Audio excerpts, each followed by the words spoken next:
Através de suas mãos, várias técnicas de cirurgias cerebrais são usadas no mundo inteiro, o que trouxe e traz para a medicina paranaense o destaque que ela merece. Eu tenho orgulho de entrevistar hoje um dos fundadores de um hospital premiadíssimo e reconhecido como Hospital do Futuro. Vem falar com a gente sobre a saúde e os conceitos do Morar.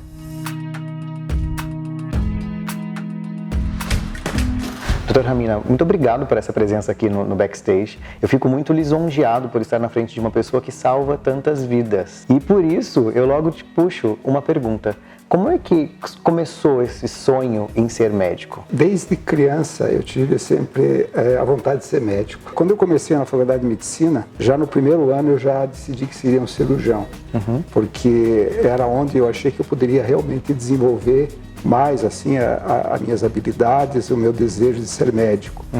E dentro das especialidades da medicina, a neurocirurgia foi uma especialidade que me fascinou, por ser uma especialidade que trata do órgão mais importante que existe no corpo humano, que é o cérebro.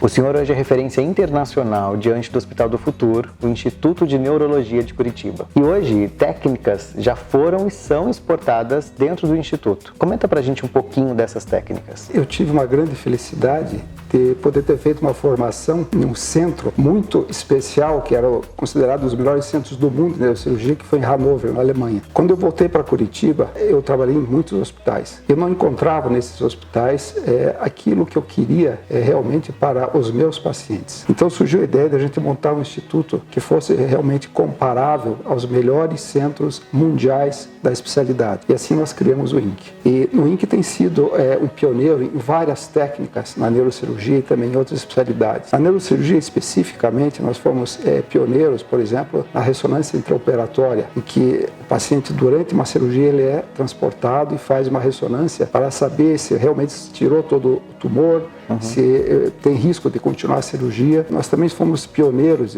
ainda somos os pioneiros na América Latina e o único centro que usa um corante que o paciente toma via oral antes da cirurgia, 3 horas antes. E esse corante, ele muda a cor do tumor cerebral, deixando esse tumor mais avermelhado, com uma luz especial do microscópio. Isso faz com que a gente consiga remover mais tumor com maior segurança e possivelmente dar um melhor prognóstico ao paciente. Esse método ele é utilizado na Europa, em todos os países da Europa, no Japão, na Austrália, já há muito tempo, há pelo menos uns 15 anos. Os Estados Unidos começaram agora em 2016, uma liberação da FDA. Nós começamos antes dos americanos e nós já temos mais de 200 casos realizados e continuamos sendo ainda o único centro da América Latina que faz esse tipo de procedimento. Falando do INC, ele é reconhecido internacionalmente pela sua competência técnica, inclusive por incentivar pesquisas e a residência em neurocirurgia. Conta pra gente um pouquinho sobre isso. Nós desenvolvemos um programa muito forte de ensino no INC, que é a residência médica em neurocirurgia. São com uma duração de 5 anos, que é reconhecida pela Sociedade Brasileira de Neurocirurgia, pelo Ministério da Educação e Cultura, pela Federação Latino-Americana de Sociedades Neurocirúrgicas e pela Federação Mundial de Sociedades Neurocirúrgicas. Então nós damos uma atenção muito grande à formação do médico. Na nossa especialidade são necessários 5 anos de especialidade para poder receber um diploma de neurocirurgião. Então depois de 6 anos de faculdade, mais 5 anos da especialidade para poder realmente começar a trabalhar como neurocirurgião. E para isso nós temos uma equipe muito engajada, dando aulas diariamente para os residentes e muitos eventos científicos. Praticamente toda semana nós temos um evento científico no INC. Um evento científico ao vivo, transmitido aqui no Brasil e fora. Com cirurgias ao vivo, nós também fomos um dos pioneiros no Brasil a fazer videoconferências, em que a gente chegou a conectar 6 centros mundiais com o INC para fazer eventos de neurocirurgia. Conectamos a Itália, a Alemanha, Estados Unidos, a Finlândia, a Argentina. E além desse reconhecimento internacional técnico, vocês também são referência hoje pela proximidade, porque conversávamos aqui nos bastidores que a sua orientação para dentro do INC é que os pacientes sejam tratados como familiares. Eu sempre digo para os meus pacientes e principalmente para os meus colegas, sentar na frente de um médico é uma questão de tempo para qualquer ser humano, a não ser que há óbito por um acidente ou subitamente. Então a gente tem que tratar aquela pessoa que está sentada na nossa frente como se fosse o nosso familiar, porque o paciente, ele, independente da cor, da raça, do nível social, nós somos todos iguais. Se a gente, quando eu opero um paciente muito humilde, quando a gente inicia a cirurgia, ele é exatamente igual ao paciente milionário. Então nós somos todos iguais.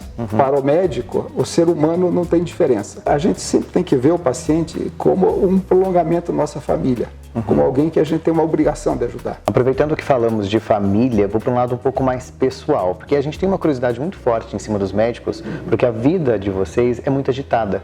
E como é que é a casa do Dr. Ramina? A vida do médico, ela tem várias fases. Tem a fase inicial, quando ele é residente, em que normalmente ele quase mora dentro do hospital. Frequentemente faz plantão, ele entra na sexta de manhã e sai na segunda à noite. Normalmente nessa fase ele não tem tempo nenhum para a família, porque não vai nem ter família, porque ele está muito dedicado a essa fase inicial. Aí o médico vem numa fase em que ele já terminou a residência, que ele já casou, que ele vai começar a ter seus primeiros filhos. Então nessa fase ainda o sacrifício da família é muito grande, porque é a fase que ele tem que estar no top da sua energia. É comum ficar, como até hoje a gente trabalha de 11 a 12 horas por dia, sendo que no sábado de manhã e domingo de manhã ainda a gente trabalha também.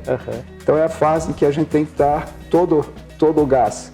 Depois vem a fase em que ele já está mais sedimentado. Muitas vezes ele muda de cidade, muda de local de trabalho, mas a maioria então já está mais sedimentado. Aí sim ele tem um pouco mais de tempo para a família.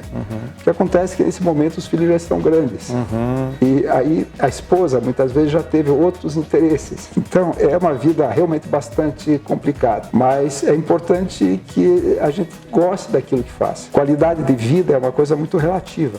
Tem pessoas que têm qualidade, acham que qualidade de vida é ter lazer, é poder ficar muito tempo sem trabalhar. Para o médico, de modo geral, a qualidade de vida não é bem isso. A qualidade de vida é ele gostar do que faz e ver seus resultados com o tratamento. E nessa vida agitada, nessa correria toda, nesse trabalho incessante que vocês têm, ainda sobra tempo para ler, para assistir um filme, para poder degustar um vinho? Isso também depende muito das fases da formação. De início, não tem tempo para nada.